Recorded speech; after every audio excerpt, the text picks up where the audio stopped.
We have Lynn Lemaster representing Prescott E-News. We have Bill Monroe representing KQNA. We have Don Steele representing KYCA. And we have a no-show from the Courier. We even offered to buy him dinner. I mean, politicians never miss that stuff. I never did. But this is much better. Usually we just had like those cheese balls and vegetable trays. All right, here's how it's going to go when we start doing the senatorial forum. No, excuse me, U.S. House forum. It's going to be a 4-minute opening from each candidate. They're going to, when we start asking questions, a 2-minute response to questions. And if after a response, if someone would like a rebuttal, just request it from me, and you get a 1-minute rebuttal. And then we're going to have a 2-minute close. So let me introduce some of the folks coming up here right now. It's going to be Congressman Paul Gosar.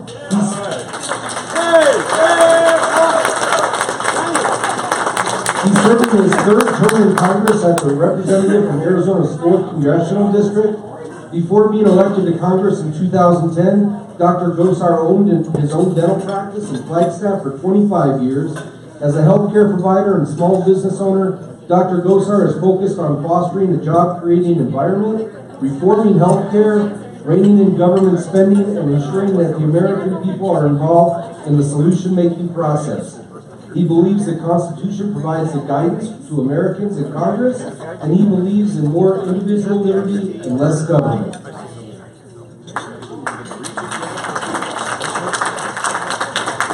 His opponent is Mikel Weisser. He's a candidate for CD4, homeless shelter administrator, political columnist. Mikel moved to Bullhead City, Arizona from Illinois in 2000 to teach junior high school social studies. He led local activist movements and poetry groups in Bullhead and Kingman. After his first wife's death, Weisser remarried and relocated to Kingman. In 2013, he left teaching to focus on politics. He was the PDA-endorsed Democrat congressional nominee in 2014. He was also a Bernie Sanders delegate to the DNC, the state director of NORML, the National Organization for the Reform of Marijuana Laws, served as vice chair for the Progressive Caucus, on the AEA Fund Council and Resolutions Committees, and represented Arizona at the 2012 National Occupy Convention. He has helmed Kingman's annual book festival for the past 10 years. In addition to his work on improving rural infrastructure, Mikel's leading issues are refunding and expanding public education through college, ending the drug war by focusing on cannabis reform, and dismantling the private prison industrial complex, and immigration reform to document immigrants, streamline the citizenship process, and close loopholes that let the employers exploit undocumented workers. He also has an MA from the University of Illinois at Springfield and a master's in education from NAU. I'd like to welcome both gentlemen to come on up.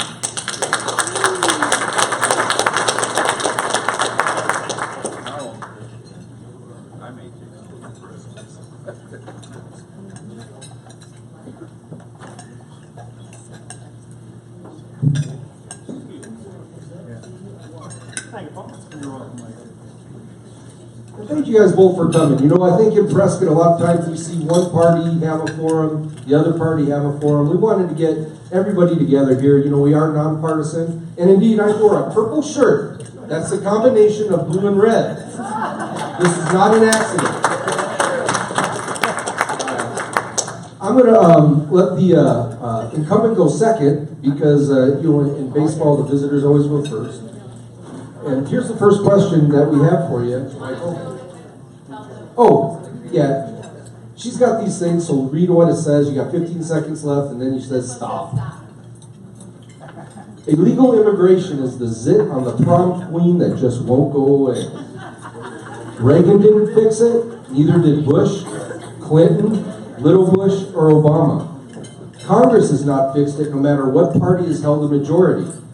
300,000 to 400,000 people illegally enter our state each year. That's equal to the population of Prescott times 10. Most people agree we need not only a secure border, but a guest worker program.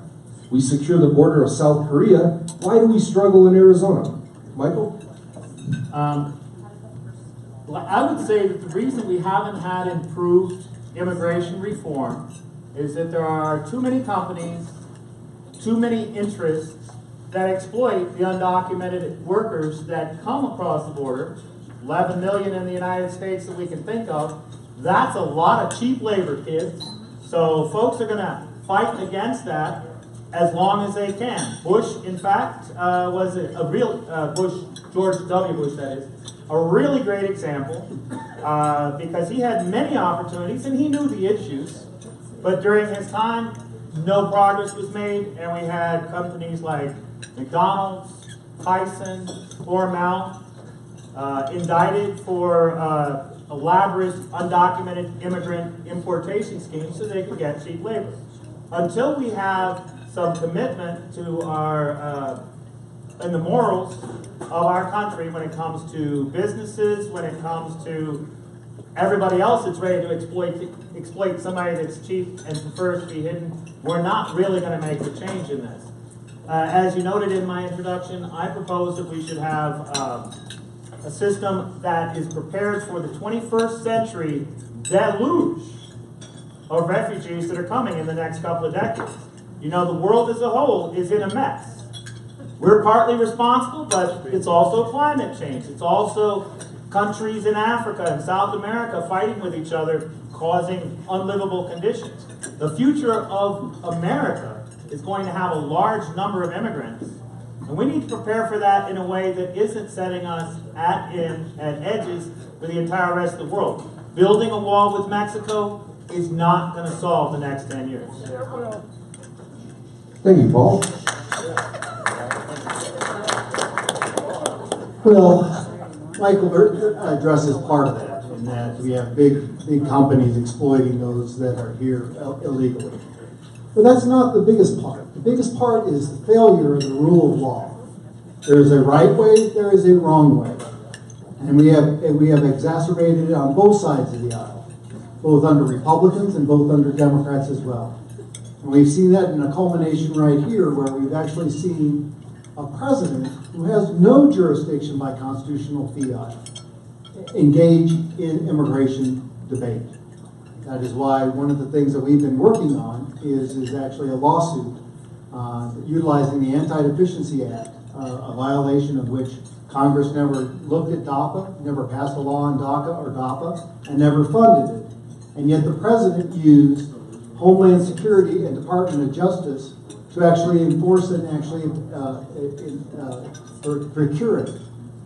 If found violation of that, you will actually be cleaning house with the DOJ and the Homeland Security. But what we need to do is we need to have a thorough conversation about immigration. It starts with birthright citizenship. Because Rand Paul was right. It's not illicitly when you're born here, you're a citizen. Not at all. The Supreme Court ruled on an individual who was here legally with a green card, saying that that child was born into that union being a citizen. They have never weighed into that fiat of somebody here illegally. Number two, we also have to have welfare reform, because we have to make sure that people are a willing participant and good to the society in which our framers actually built our Constitution on.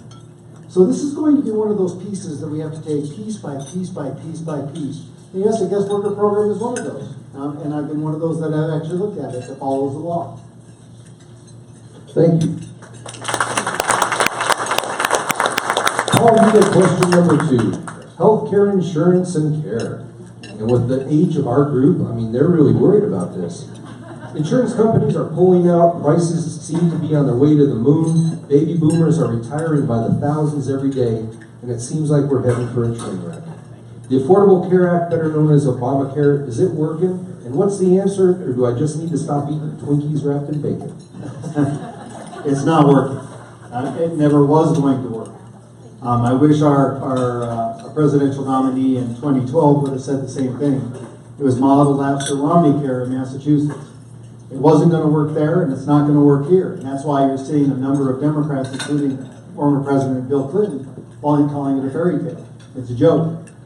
The governor of Minnesota is actually now calling it a joke. It's built on a flawed premise here. And there are simpler ways to get at this reform. For example, I have sponsored, and before my time as a congressman and currently as a congressman, I have sponsored the breakup of the insurance industry's antitrust exemption under Karen Ferguson. What a novel idea to see what is even possible within the insurance marketplace when insurance companies actually compete against each other. If you look at our Constitution, healthcare and insurance are states' rights. And that's the only thing that prohibits that from going back to states and going back for their jurisdiction. This is critical to that aspect. We're losing that marketplace. And that's why one of the big things that we tried to push this year was that exact narrow definition of removing the Sherman antitrust exemption for the medical insurance industry this year. Unfortunately, it's my speaker, Paul Ryan, who held it up. I'm one of those people I told you I was going to kiss and tell, and I do. This is one of those things. The second thing that we ought to be doing is healthcare is not a right. It is not a right. And you have to be vested in that. So why not looking at our health savings account? Let's build it bold. Instead of $2,500, how about $15,000 for a person? Let it build and roll over.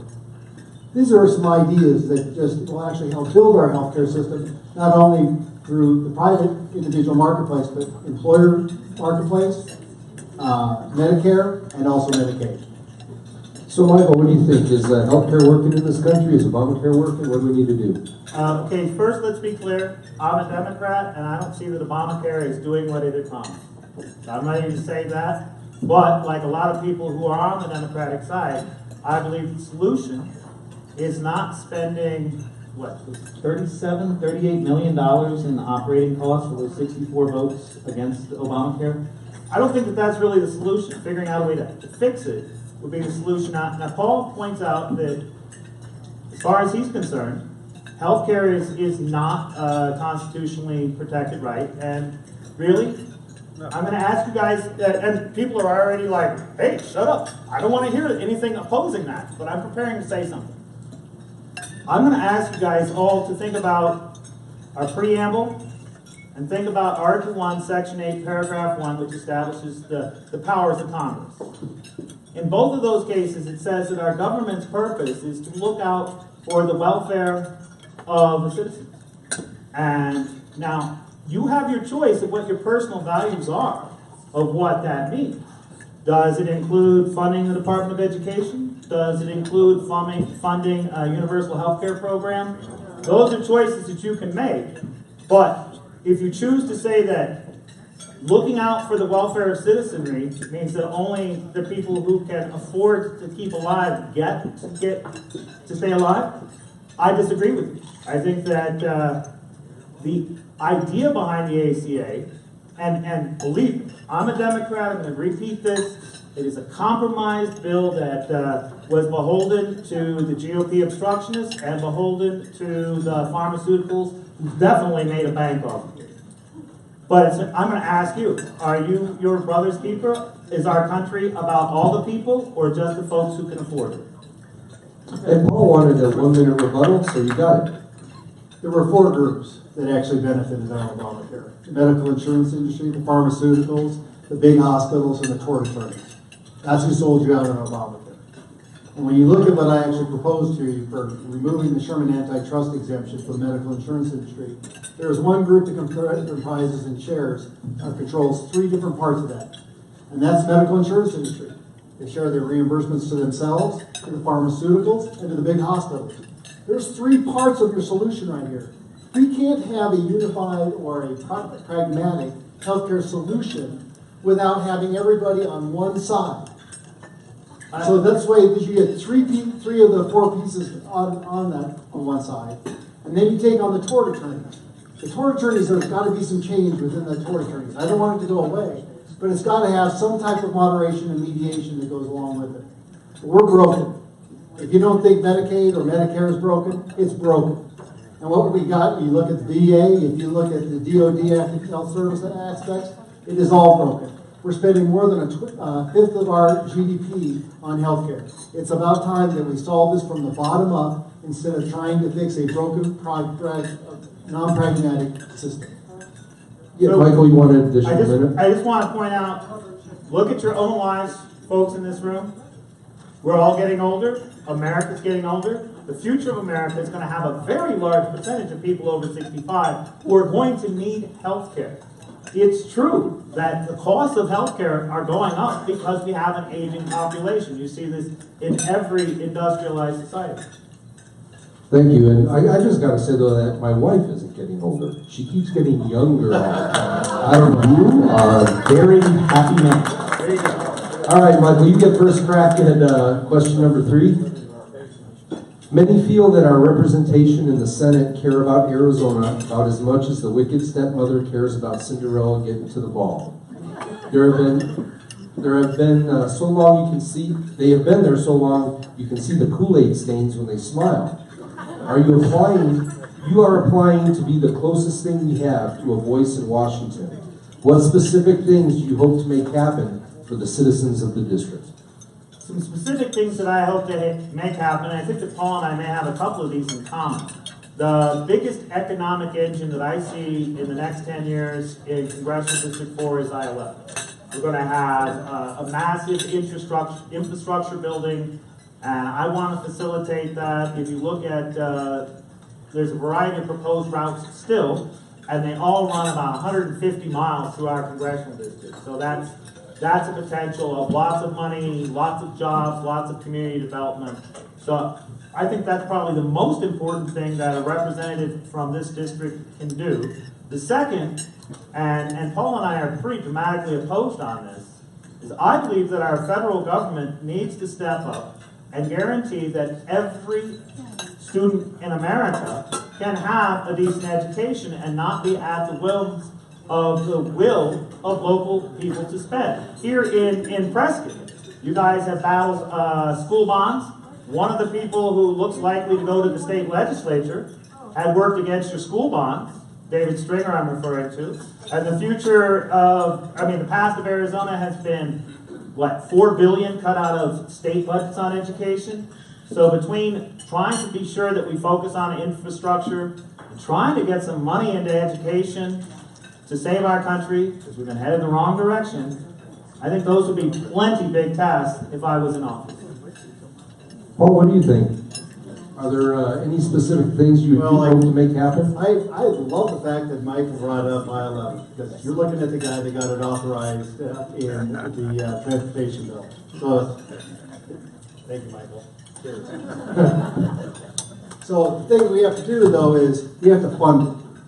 So the current highway bill is authorized for 5, but only funded for 3. And that's why some of the things that I put forward here is actually having reforms on Davis-Bacon, on the prevailing wage, making sure that everybody understands how they're calculated and can actually compete in that aspect. Lessening some of the rules and regulations along those lines, and then streamlining the NEPA processes for current expressways that already exist in those aspects. That gets you another 20%. And so now we're going to be missing that one more year. But it's going to take the willpower to actually get that across. Or public lands. You look at Yavapai County. We had one of the most catastrophic fires in U.S. history when we lost 19 firefighters. We understand how the environment works. It's time to thin. It's time to actually ecologically make sure that this actually works. And Arizona is the template in which to do that. We've got to streamline rules and regulations. They're killing us. I'll just bring up just one. The ozone rule.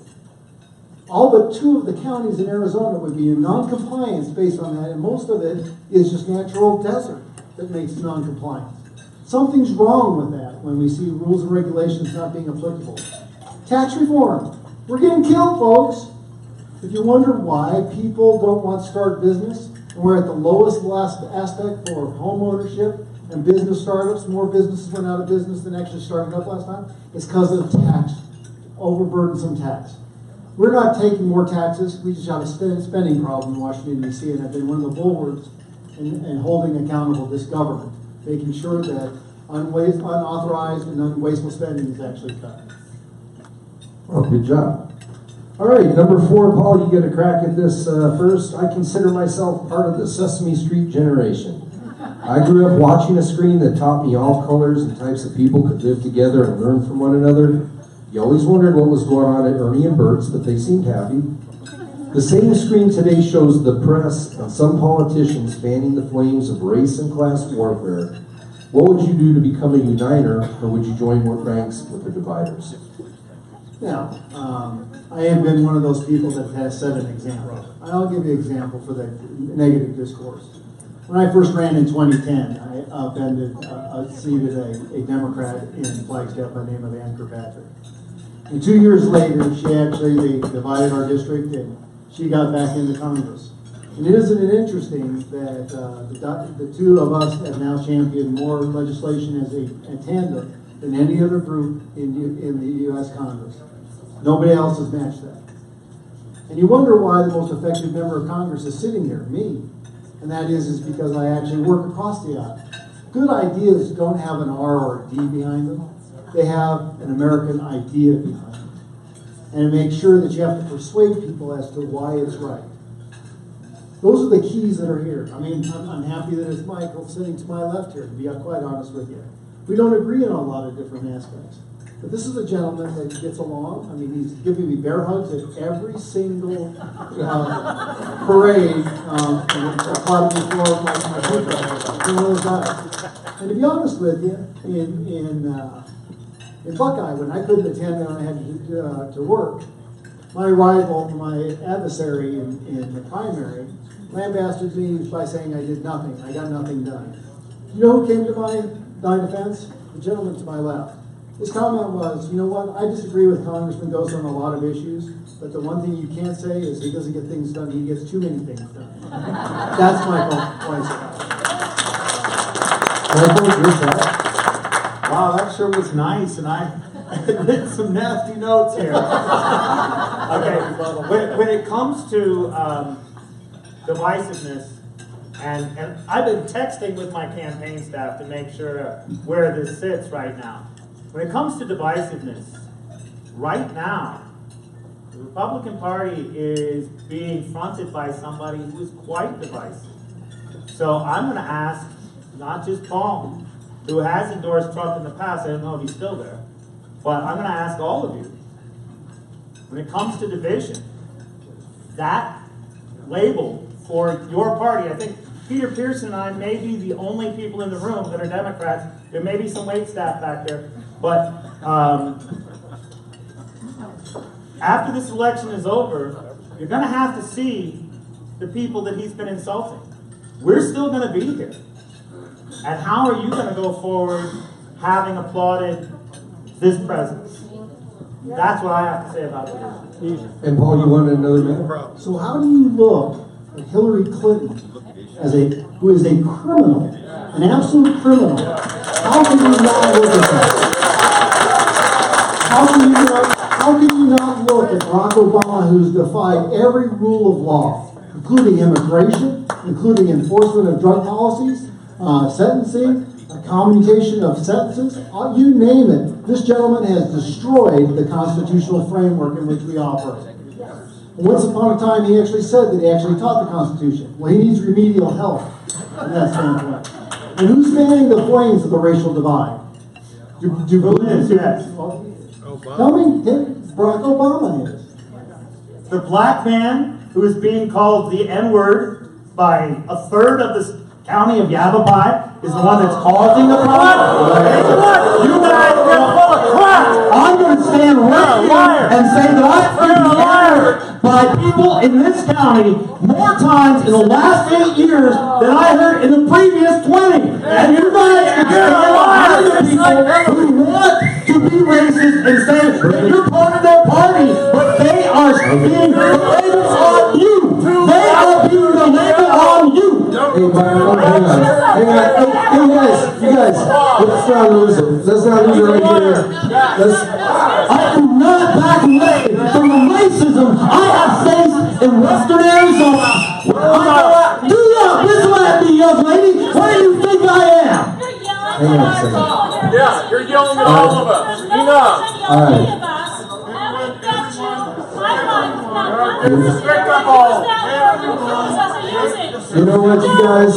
Hang on. Congratulations, you were not part of the third I was talking about. Third. You know, right before that, I was about to say it's really nice that we can agree and disagree, and that we wish you guys were running for president, but I don't know, that's changing. Let's get back to the issues, because what I think, the thing that happens is, this is the same stuff that we're seeing on national TV, where this country is $20 trillion in debt. The world is on fire.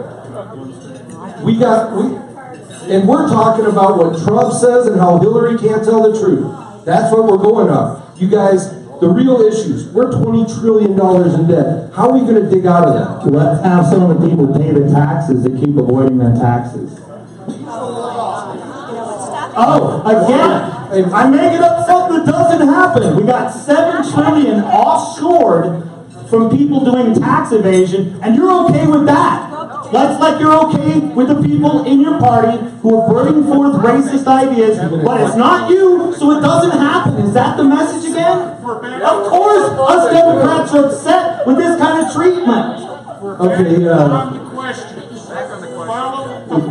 Paul, my answer was, get the people who evade paying their taxes to start paying their taxes.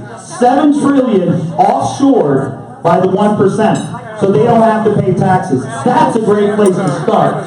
thank you. Paul, what would you have to say? How are we going to tackle this $20 trillion? You cannot tax your way out of this problem. You cannot. You have to, Michael, I gave you your time. I know. You have to be able to build out of this. And the first thing that you can do here in this aspect is engage. Looking at the tax code so that you're engaging people to be here with businesses and industry and manufacturing. Don't make it so prohibitively that you take it offshore and away from this country. Start rewarding the American worker. Put America first. Those are the keys here. Number two is that we have to start living within our means. And the federal government does not do any of that part. And that's one of the reasons why I brought up the Anti-Deficiency Act, is that Congress must first authorize the law and then fund the law before the budget or any entity within the administration can spend the dollar. There's money being spent by the hundreds of billions of dollars, folks, so looking at this. We also have to take care of America first. We can't be sending money all the way across the world to people that hate us. We have to start looking at those aspects. And then number two is, we got to make sure that what we're doing in Washington, D.C. is answering to we the people, because we the people are the government. That is key here. That is absolutely key. All right, you guys, this next question is coming from our membership. Paul, you're next to go up on this one. It's from Kurt Womack. Regarding green energy, what is your position about going 100% renewable and eliminating coal? There's no way in hell you're going to be able to do that. Sorry for using the hallway. I believe in all energy processes, whether it be geothermal, whether it be wind, whether it be solar. And I've actually sponsored a bill in Congress that has a very good chance to be signing into law that actually streamlines the process for permitting on public lands for alternative energy. But that also means that you can't pick one winner over another. We got to let the market play. It means there's room for coal, there's room for oil, there's room for gas, there's room for everything. It's an all-the-above policy.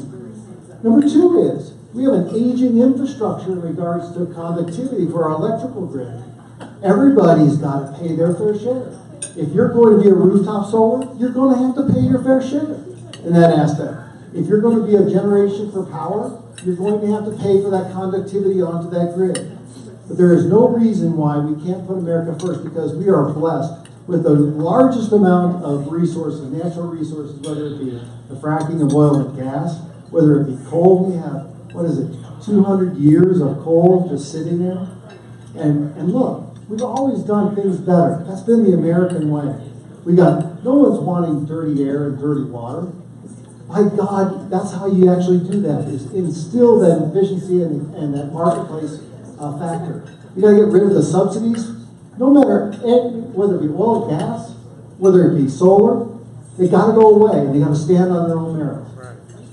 You know, I feel a lot of renewable energy in this room. I don't know if you guys, Michael, you're up. Okay, first I wanna, and Paul, I respect you so much, but you gotta stop disinforming these people. There are people who want dirty air and dirty oil, and Exxon stalled climate change results for 30 years because they didn't want to make the adaptation that was necessary to deal with the climate change problem we have. Now, again, I can see get people all tense because I'm saying stuff that you aren't used to hearing. Well, guess what? There's a whole half of the country that believes that climate change is real, that believes that we as humans are exacerbating it, and those are problems that definitely need to be addressed. Now, did I say fire all coal workers? No, I didn't say that at all. I'm not Hillary! So we have a future that's going to require other forms of energy. We have a future that's going to require, like Paul says, all the above. Hillary did not say she's going to shut all the coal companies down and execute people. She said she was going to put, the quote was, a lot of coal workers out of work. And you know what? They put a lot of barrel makers out of work. And they put a lot of horse and buggy people out of work as time moves forward. And that's okay because that's what we call progress. Now, Paul has already acknowledged that he's in favor of a variety of industries. What I hear from you guys is, I'm saying something you don't want to hear, so now you got to stop me. So we are all knowing that we're going to have solar, we're going to have wind. I appreciate his suggestion about geothermal. There's more geothermal energy in the world than we even know what to do with. It hasn't even been tapped yet. But as long as we have people who want to deny climate change, who want to look out for corporate investments, and they're big donors, we're not going to make this change. Meanwhile, the streets of Miami are already flooding from hurricanes because of sea level rise. Well, I want to thank you guys both for showing up here. And when I was running for city council, supposed to get there. We're gonna get there. When I was running for city council, there was this guy sitting in this room right here that when we were at forums, he said, "There's no cowards that run for office." So, just to take the time, get out there, come out here and face it. I think these guys both did great. And I want to give them both each 2 minutes for closing. Is there anyone who would like to go first? Well, I want to thank everybody for coming tonight to enjoy company. This is how politics should always be done. This is how I learned it. Over coffee, over dinner, with friends and family. That's how you do it. We don't always agree. You look at my family. I'm the first of 10 kids. There's 5 Democrats, 3 Republicans, 2 Independents. First time my wife met my family, she called her mom and said, "God, these people hate each other."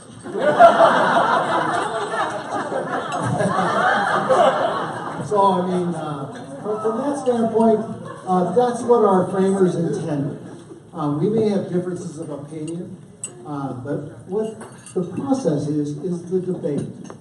It's to acknowledge and try to persuade why one side is right versus the other. But it also comes with common concurrences, which means that the rule of law applies equally to everybody. And that's what we find today is a problem in America. That the rule of law does not apply equally to everybody. Bureaucrats are on a different plane than everybody else. Something's got to give. And so from that standpoint, this is the rebirth of a country. Getting back to your roots. Making sure that the rule of law is for everybody. And then we can sort out the rest. That's why I've been one of those champions in regards to holding even the attorney generals of this country accountable for the wrongdoing against the rule of law in America. It's also agencies. But also to make sure that we restore and return to the founding principles of our Constitution, which has been a template divinely given to us, I believe, that has set us on this straight that we have seen that no other country has ever matched in history. So I thank you for being that district. I'm going to end with one thing, why it's so important, why I brought the Constitution up. We've been polling, and one of the pollsters we had has been polling for over 45 years. And they did a poll this year, District 4. And you know what? They had to do it again, and they did it for free. because they couldn't believe what the number one issue by far was. Would anybody want to guess? Getting back to the Constitution. That is amazing for this state. Thank you. I'm humbled to allow you to let me represent. Michael, 2 minute close. I'd like to, yeah, take this off of here. So, just to be sure, my job as a congressional candidate is not to make you guys happy. My job is to stand up for what I believe. I'll finish my speech if you don't mind. My job is not to make the Republican establishment happy in this state. I look at what the Republican establishment has done to this state, to this country. The wrong way Reagan Revolution, in my view, hey, I tell you what, you go through all the struggle to run for office, young man, and I'll sit quiet while you get your 2 minutes. How about that? You're a hater. Shut up. You're right. I hate the attitude I see in this room. I hate the attitude. I see one black man in the room who's picking up our plates, and all you guys say that you know about race relations. I see a state that creates hatred against our neighbors, the people from Mexico. I see a state that figures out who they can rip off the most. And you guys are complicit with what happens. Our state government, Lucy Mason used to be part of it. How much can we cut out of education? How much can we cut out of family services? Regina Cobb, my legislator, had to go against the Republican establishment to make sure we still had education or medical funding for kids. Thank you, GOP. That's what I see out of you. Get out. Michael, thank you so much for showing up, and Paul, thank you for coming. I hope this forum has helped you guys develop who you want to vote for for this election.